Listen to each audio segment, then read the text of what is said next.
Russian President Vladimir Putin recognized the breakaways of Donetsk and Luhansk People's Republic as independent states. His recent statements on the situation could be crucial for the resolution of the conflict. In Brazil, the death toll resulting from heavy rains and landslides in Petropolis rose to 176. Next March, it'll be 60 years since the 1962 Evian Accord signing that ended the Algerian War of Independence from France. Meanwhile, France struggles with its Algerian past.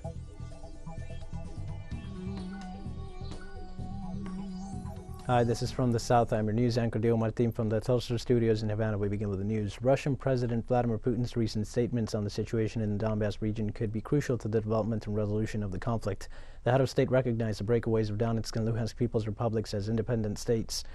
Luhansk and Donetsk separatist authorities report Ukrainian government-coordinated shellings and attacks on the Donbass as tensions rise due to the pressure mounting from NATO and U.S. interventionist claims of false flag operations in Ukraine.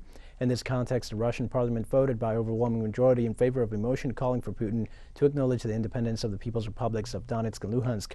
The Russian leader also referred to how NATO and the U.S. have manufactured a hostile image of Russia using media and terror narratives to promote aggressive stances that support any pretext for an invasion in Eastern Europe. Putin also warned the Western coalition will use the latest events in the Donbass region as a pretext to impose more sanctions on Russia. With this in mind, the president made clear his nation plans to act in consequence with its rights to impose countermeasures.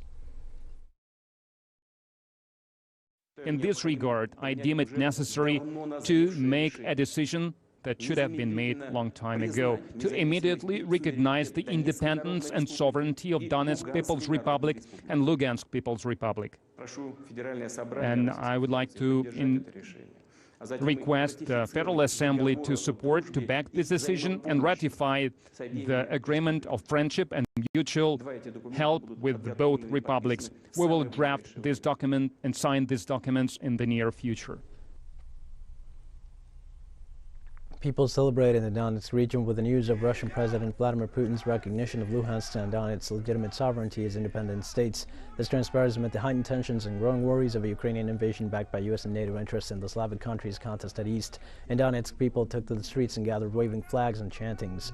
And not only is Russia once again setting the pace for the way the pieces are going to move on the geopolitical chessboard, but also other nations such as Syria have already confirmed they are considering legitimating the independence of Luhansk and Donetsk from Kiev.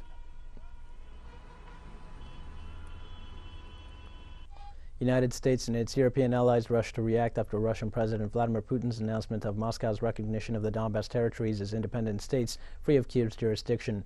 From the White House, the government's press secretary Jen Psaki said on Monday that the U.S. administration is ready to, quote-unquote, immediately respond to this step. After Putin's signing of decrees that recognize the Luhansk and Donetsk People's Republics as independent states, United States President Joe Biden issued an executive order banning U.S. trade with Luhansk and Donetsk. This was followed by reactions from other governments who took part in the echoing of the false flag operation narrative involving the alleged Russian invasion on Ukraine, which Moscow has denied time and time again, insisting on a diplomatic solution to defuse the tensions.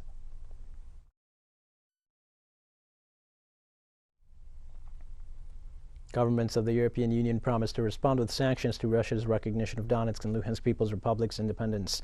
The High Representative for Foreign Affairs and Security Policy of the European Union, Josep Borrell, spoke of the Kremlin's decision as a blatant violation of international law, the territorial integrity of Ukraine, and the Minsk agreements, also expressing the bloc's determination to respond with new sanctions against Moscow, despite recent efforts from European leaders and diplomats such as France and Germany to ease the conflict, seeking talks with Russia. Violations on the Minsk agreements were also reported by Luhansk and Donetsk authorities, who reported Ukrainian military operations that have damaged civilians, forcing many to evacuate to Russia. The Syrian head of state Bashar al-Assad said Damascus would be ready to recognize the People's Republics of Donetsk and Luhansk. State Duma Deputy Dmitry Savlin confirmed this as he disclosed having spoken to the Syrian president, who assured him Syria would most likely acknowledge Donetsk and Luhansk as allies and friends after Russia's recognition of independence of the territories from Ukraine, since there is already a president with South Ossetia and Abkhazia in the southern area of the Greater Caucasus. Russian President Vladimir Putin's spokesman said on Monday that there were no plans yet for a new summit with United States President Joe Biden, contradicting claims by the White House, who had said that the leaders agreed in principle to meet. Speaking to reporters, Kremlin spokesman Dmitry Peskov said there were no concrete plans for a new Putin-Biden meeting, but that they did not deny the possibility, explaining that a gathering between both heads of state could be arranged quickly if necessary. Peskov also stated that talks between the Russian Foreign Ministry and the U.S. State Department will continue. The spokesman announced that Putin had summoned a large-format meeting of Russia's Security Council on Monday, and that the president would hold calls with several international leaders. Let's focus on eastern Ukraine, where at least 50 ceasefire violations by Ukrainian troops were reported in the self-proclaimed Luhansk People's Republic. According to Ivan Filiponenko, a spokesman for Luhansk People's Militia, at least 3 civilians were injured in Donbass, where over 50 violations of the ceasefire on behalf of Kiev's forces were recorded in the past 24 hours. The representative also said the Luhansk People's Republic's mission to the Joint Center for Control and Coordination on the ceasefire has already recorded 66 violations and over 24 shellings of facilities. The militia's spokesman stated that weapons prohibited by the Minsk agreements are actively used in the offensive actions. The latest bombing resulted in 1 civilian having his lower limb amputated. In addition, 2 residents sustained shrapnel wounds. Damage to the residential buildings was also recorded. Adding to the unstable situation in Donbass, a car exploded at the parking lot near the government building at the office of the self-proclaimed Luhansk People's Republic at the Joint Center for the Control and Coordination of the Ceasefire. According to a spokesman from the Luhansk People's Militia, the head of the office and his driver were injured. Responders from the Emergency Situations Ministry said the explosion was heard across the vicinities and called for citizens to remain calm, be vigilant, and avoid moving about the area. Meanwhile, the shelling of civilian locations throughout the Donbass region continues.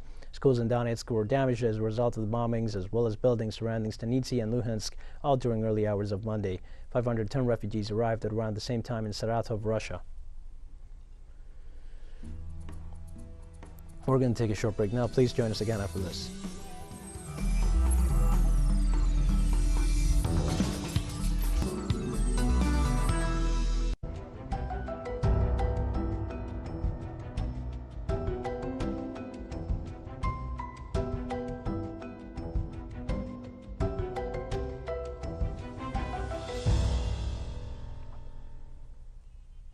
Welcome back to From the South. In the southeastern Brazilian city of Petropolis, the wearing rescue work continued. In the last few hours, more bodies have been recovered, bringing the death toll from the mudslides and downpour of last week to 176. The heavy rainstorm that devastated part of the city has also left nearly 200 people injured, while the search for dozens of missing people continues. The storm has left a large-scale trail of destruction since last Tuesday, making it the city's worst weather tragedy ever, according to the latest report from the city's police. In addition to the 176 fatalities, the civil police informed a provisional list accounts for 117 people missing.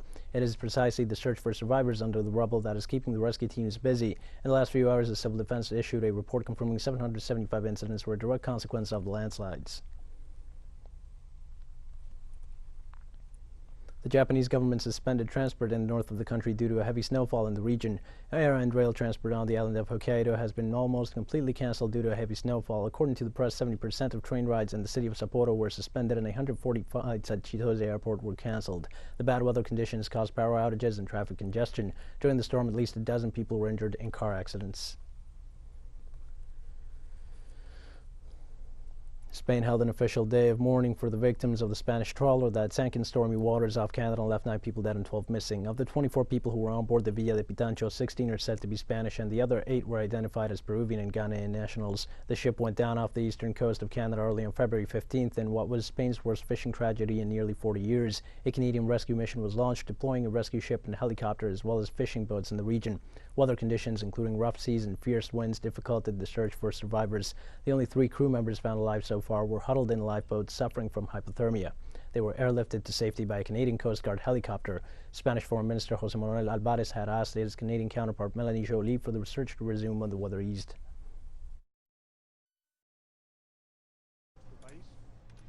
Today we have declared national mourning as a result of a terrible shipwreck of the Canadian coast, and first of all we would like to convey our condolences and our solidarity to the families of the victims, their friends of this terrible shipwreck, and also the loss of lives of the ship Villa de Pitancho.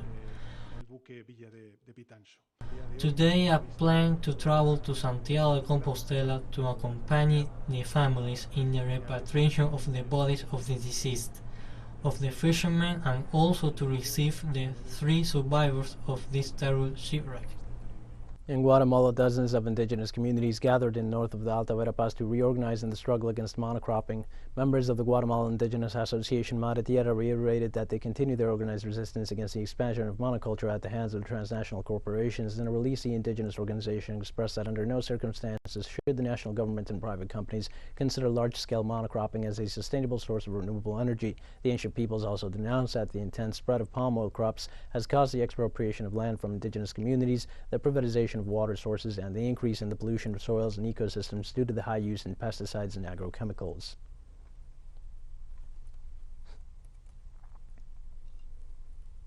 This Sunday, the executive of the Dominican Republic announced the beginning of the construction of a wall of approximately 160 kilometers long on the border with Haiti, an initiative that seeks to stop migration and smuggling of goods.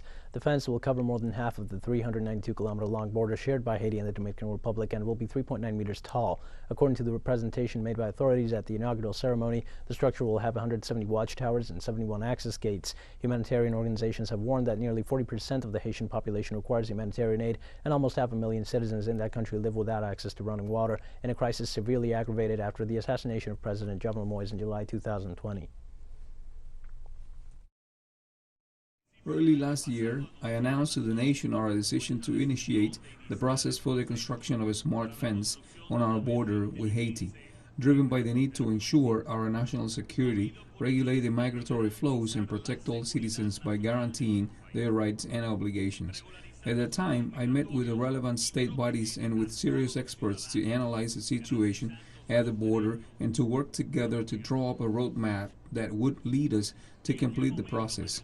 We took into account opinions on how to approach this great project, and since last March, I announced that the construction of the fence was in the planning stage.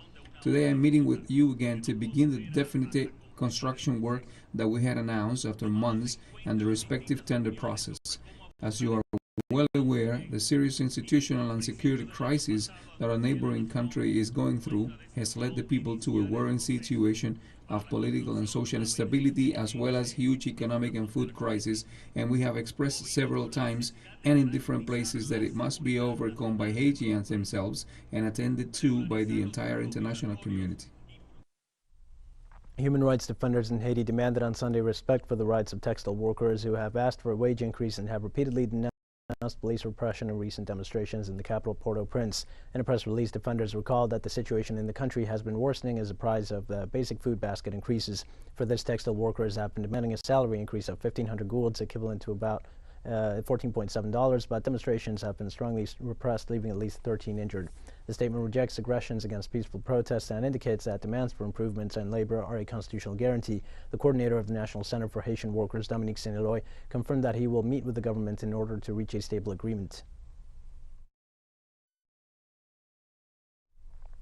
Colombia's population supports the Pacto Histórico coalition during its election campaign. According to polls, Pacto Histórico is a political party preferred by voters. This organization is aiming to renew the bicameral Congress on the 13th of March, as well as presidential elections held on May 29th. So far, people are participating in proselytizing activities in different territories of the nation, led by presidential pre-candidate Gustavo Petro. Among the most important proposals of the historic pact is to achieve free public health care financed by the state, to achieve free equality education, and an employment policy that guarantees decent pay, stability, and social security. And in Chile, presidential handover and power transfer procedures started with just over 2 weeks to go before President-elect Gabriel Boric takes office. The meetings between the delegations for the transfer of presidential powers will extend until March 11th, the date for the swearing-in of President-elect Gabriel Boric. During this time, the authorities will evaluate the challenges that Boric will face during his term. The migratory crisis on the northern border with Bolivia and the militarization of the south, where there is a territorial conflict between large forestry companies and the Mapuche people, are some of the issues that will be discussed at the meetings. There's more news coming up after a final short break. Please stay with us.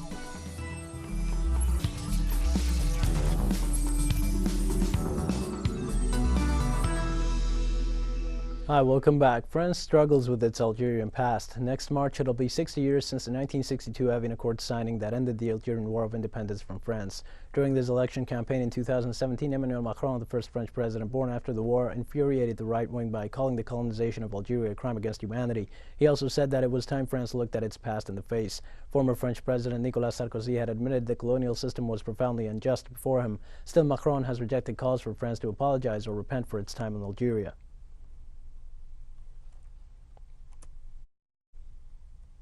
On Monday, Mali's lawmakers approved a plan allowing the military junta to rule for up to 5 years despite regional sanctions imposed on the country over delayed elections. 120 members of Mali's 121-seat interim parliament voted to allow the junta to rule for up to 5 years in line with the earlier junta proposal and without mentioning the date for democratic elections. After staging a coup in an impoverished Sahel state in August 2020, the junta initially announced elections for February 2022, but proposed a ruling extension on December, citing security concerns. In response, the Economic Community of West African States last month imposed a trade embargo and closed its borders with Mali. Also, tensions with the junta contributed to France's announcement last week that it was withdrawing its troops from Mali, which are deployed under the anti-jihadist Barkhane force in the Sahel.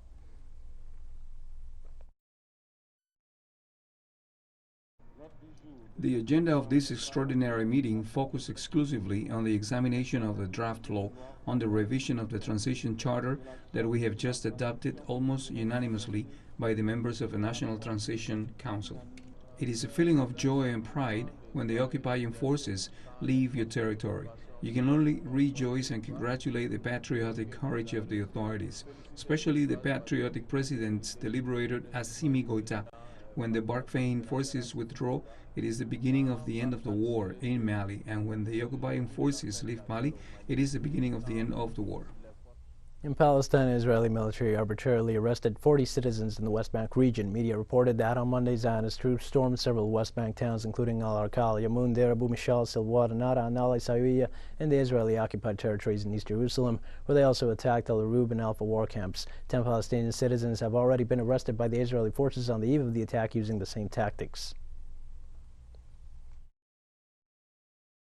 A Syrian army checkpoint stopped a United States military convoy on the eastern outskirts of al-Hazaka, forcing it to retreat. The convoy, consisting of 4 armored vehicles accompanied by a vehicle belonging to the militia of QISD, tried to pass through the village, but it was stopped by the residents. The U.S. military and its allies have been illegally present in northern and eastern Syria for a long time, and in addition to looting the country's oil and grain resources, they are taking action against Syrian residents and forces in the region. Now, negotiations with the United States over a possible nuclear deal are not on the agenda of the Iranian negotiators in the Austrian capital, Vienna. Secretary of Iran's Supreme National Security Council Ali Shamkhani said on Monday. The high government official stated the talks have been going on between Iran and Britain, China, France, Russia, plus Germany, and the representative of the European Union, and it will continue unchanged until a result is reached. He added that the negotiations with the U.S. are not on the agenda because it will not be the source of any progress. Iran and major world powers, with the United States indirectly involved, are currently negotiating in Vienna in a bid to restore the 2015 nuclear deal, from which former U.S. President Donald Trump withdrew unilaterally in 2018 and reinstated sanctions against Iran. An Iranian F-5 fighter jet crashed into a school compound in the northwestern city of Tabriz on Monday, killing 2 crews and a passersby. According to a local official, there were no casualties at the school since it was closed because of the COVID-19 pandemic. Authorities said the plane crashed into an external wall in the city's central district of Munajam. The jet had been stationed in the Shahid Fakouri Air Base in Tabriz, and it was heading back from a training mission when it encountered a technical problem that prevented it from landing. The accident was followed by a huge fire, which required the intervention of the fire brigade on the spot. Now, we've come to the end of this news brief, but remember, you can find these and many other stories on our website at Tulsa English. You can also join us on social media for all the latest news. We're on Facebook, Twitter, Instagram, and Telegram. For Tulsa English, I'm Dio Martin. Thanks for watching.